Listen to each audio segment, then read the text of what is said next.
Mysterious flying object shaped like a disc caught on military camera and now confirmed by the Pentagon.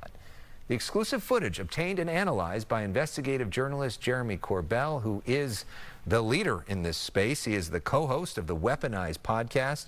Jeremy, welcome back. Thanks for being here. Thanks for having me, man. It's the duty of journalism to investigate the unexplained, not explain the uninvestigated.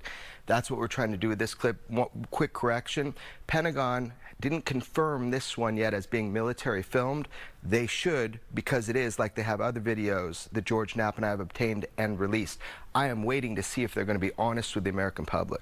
Okay, so let's talk about this particular video. Yeah. So this is actually from 2020, right? Right. But it's just being released now. Why is that? Yeah, because it takes a while. When George Knapp and I receive information, it takes a while just to vet the basics. Is this a military filmed piece of footage? Did they designate it UAP, which we all know now means UFO?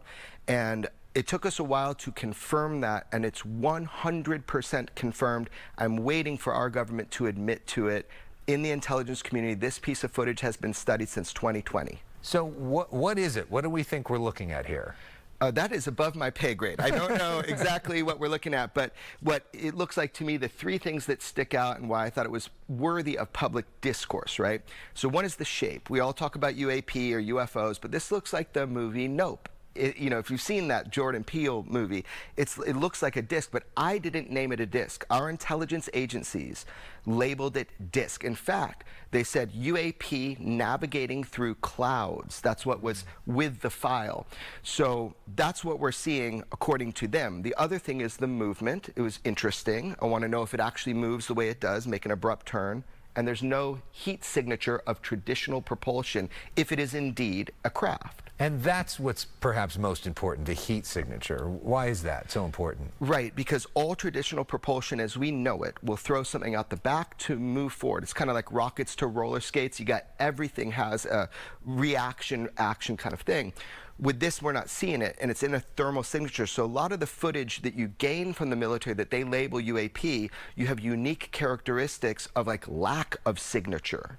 Okay, so there's a lot of people that will see this and say, should I be worried about my safety? What is this thing doing, right? What do we think that it's doing? I don't know, and that's being investigated a lot by online sleuths now too. But you have to figure out the UFO thing. It's been around for a long time. This is nothing new. Your own government, our government, has admitted that UAP, let's just say UFOs, are real. There are craft of unknown origin. They outpace, outmaneuver, and outperform anything that we know can be made. So with that said, what is it doing? I have no clue. So do we think that there are other ones like this? Have we seen similar videos to this? You might not have seen similar videos to this. I have seen similar videos to this, and I'm hoping the public will be able to see those too. Like a significant number of them? I would definitely call it significant. Okay, so and part of that is Congress has become more involved in this, in part thanks to you. They're talking to you. Talk about what your conversations have been like with Congress and how you're working with them to try to get people to come forward. I'm going to cut to brass tacks here. I have 3 or more first-hand direct whistleblowers to the UAP thing from within government. We're talking agencies and intelligence that have and will put their lives on the line to tell the American public under oath in an open congressional hearing what they know about the cover-up of the UFO reality.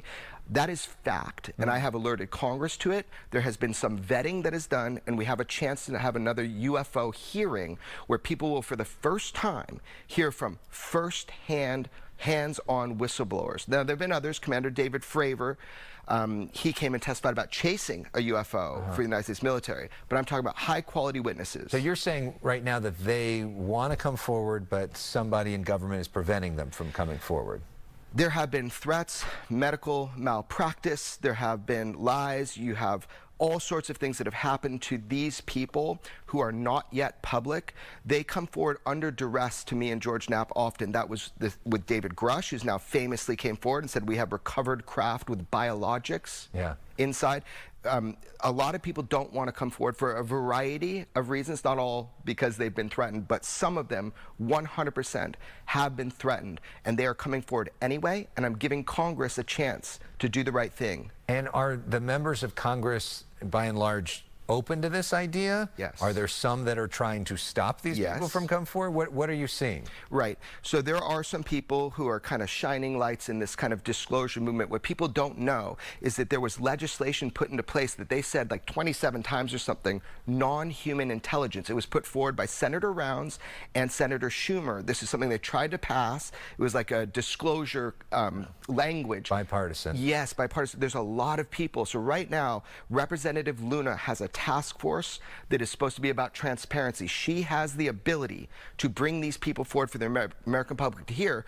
Additionally, Representative Burchett has been really great on fighting for transparency. So yeah, there's a lot of love in Congress across the aisle, both sides, and I'm really hoping, and I know they have courage, they're going to do the right thing, have another hearing. We've got the witnesses, and they're coming forward anyway. Wow. And Jeremy Corbell is sort of the guy to follow for all this. You see the promo right there. The podcast is called Weaponized. That's where you can find out a lot more about all of this. You can follow him on Twitter at Jeremy Corbell. Thank you so much for shining a light. We always appreciate talking to you. It's really interesting, and it's important to keep this conversation going. It's a pleasure. Thank you so much. All right.